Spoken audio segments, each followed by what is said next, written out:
नमस्कार, महासागरच्या खरी खरी मध्ये मी सुजाता आपले स्वागत करते। सकाळी आपल्या हाती ही खरी खरी आल्यानंतर त्यानंतर काही वेळातच दुपारी 3 वाजेपर्यंत अनेकांनी बांधलेले बाशिंगे उतरवलेत। काही भले बहाद्दर आपल्यावर कसा अन्याय झाला याची द्वाही फिरवून रणांगणात कायम राहतील। या सर्व गदारोळात सर्व पक्षांमध्ये एक दुसऱ्यांवर आरोपांच्या कैरी झाडण्यात कोण वरचढ ठरतो याची शर्यत लागलेली असेल। अनेक तोंड बहाद्दर आपल्या तोंडातून अशी वाणी बाहेर फेकतात की त्यामुळे त्यांचीच फजिती होते। अरविंद सावंतांसारख्या प्रगल्भ राजकारणाला जे शब्द उच्चारावे लागले ते निश्चितच त्यांच्यासारख्या व्यक्तीला शोभणारे नव्हते। इतर अनेक ठिकाणी काही वाणी रावण अशीच शब्दांची आतिषबाजी करीत असतात। आता या वाणी रावणांची विद्रूप वाणी आपल्या महाराष्ट्रातील सभ्य समाजाला मान्य होईल असे आम्हाला तरी वाटत नाही। तिकडे झारखंडमध्ये हिमंता बिस्वा शर्मा नावाचा जुना काँग्रेसी भारतीय जनता पक्षाने केलेल्या आरोपानुसार अनेक प्रकारच्या भानगडी करून काँग्रेस पक्षातून भारतीय जनता पक्षात गेले। राहुल गांधी यांना त्यांचे बरेच प्रताप माहित असल्यामुळे या हिमंताला ग्रीष्म ऋतू समजून राहुल गांधी यांनी त्यांना परत ग्रीष्माच्या उन्हाळ्यातील सूर्यनारायणाचा प्रताप दाखवण्यास टोलवून टाकले।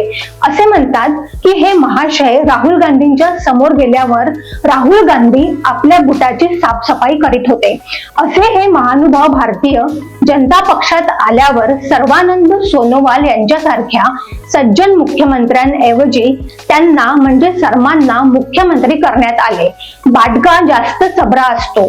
सध्या या माणसाचा चबरेपणा आणि बेताल विधाने इतकी वाढली आहेत की आता जर माजी निवडणूक आयुक्त TN शेषन साहेब असते तर या हेमंताला चक्क भाषण बंदी केली असते। पण आपले दयाळू निवडणूक आयुक्त राजीव कुमार हे कुमार असल्यामुळे या शर्माला साधा शाब्दिक मारही देऊ शकलेले नाहीत। दुपारपासून सर्व चित्र स्पष्ट होणारच आहे, तेव्हाच कुणाला कष्ट होईल हेही स्पष्ट होणार आहे। पण एकूणच भारतीय जनता पक्षाच्या नियोजकतेला भारतवर्षात कोणीही पुरून उरू शकत नाही। ज्या लहान लहान गोष्टींसाठी भारतीय जनता पक्षाचे स्वयंसेवक जीवाची रान करतात ते निश्चितच भारतीय जनता पक्षाला फायद्याचे ठरते। पण आता निवडणूक आयोग काय करतो हे आपल्या सर्वांना ठाऊकच आहे। ते कुणाकुणावर शरसंधान करतील आणि कुणाकुणाला मोकळे रान सोडतील हे सुद्धा सांगायची गरज नाही। आपल्या राज्यातील सर्वच अतिविशिष्ट तोंड बहाद्दर आणि वाणी रावण प्रचारकांना आमचे एवढेच सांगणे आहे की तुम्ही दुसऱ्यावर एवढीच टीका करा की उद्या जर ते तुमच्या बरोबर आले तर तुम्हाला खाली मान घालावी लागू नये। आपल्या अजित पवार यांच्यावर किती टीका झाली, त्यांच्यावर आज टीका झाली आणि परवा त्यांनी युतीचा टीका लावला आणि मग ते पवित्र झाले। पण त्यांच्यावर केलेले आरोप त्यांचे स्वपक्षीय मंत्री दिवंगत RR पाटील उर्फ आबा यांनी केलेले होते। हे जेव्हा अजितरावांना समजले तेव्हा त्यांच्या सारख्या निरपराध माणसाला दुःख होणे स्वाभाविक आहे।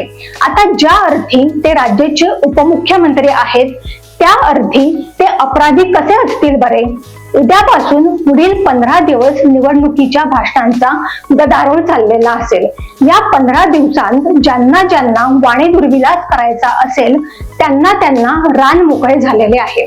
अनेक अपक्षीय स्वपक्षीयांवर निशाणे साधतील। अनेक जुने जाणते मित्र आपापल्या तलवारी बाहेर काढून एकमेकांविरुद्ध शाब्दिक का होईना त्या तलवारीने वार करतील। टीव्ही पाहून पाहून बत्थड झालेल्या मालिकांच्या गोंगाटापेक्षा वाणी दुर्विलासांचे हे मनोरंजन जनतेला बरे वाटेल। महाराष्ट्र कोणत्याही परिस्थितीत आपल्या हाती राहावा यासाठी युतीने अत्यंत युक्तिबाजपणे आपली खेळी खेळण्याचे ठरवलेले आहे। या बाजूला दिल्लीचे चाणक्य आहेत तर दुसऱ्या बाजूला कोणे एकेकाळी संपूर्ण भारताचे शक्ती केंद्र असलेल्या पुण्याचे जुने जाणते चाणक्य आहेत। या दोन्ही चाणक्यांच्या सेवेला आणखीन 2 पक्ष आहेत। इतर लहान मोठ्या पक्षांची तर गणतीच नाही, कारण त्यांची गणती करायची ठरवले तर आपली मती गुंग होईल।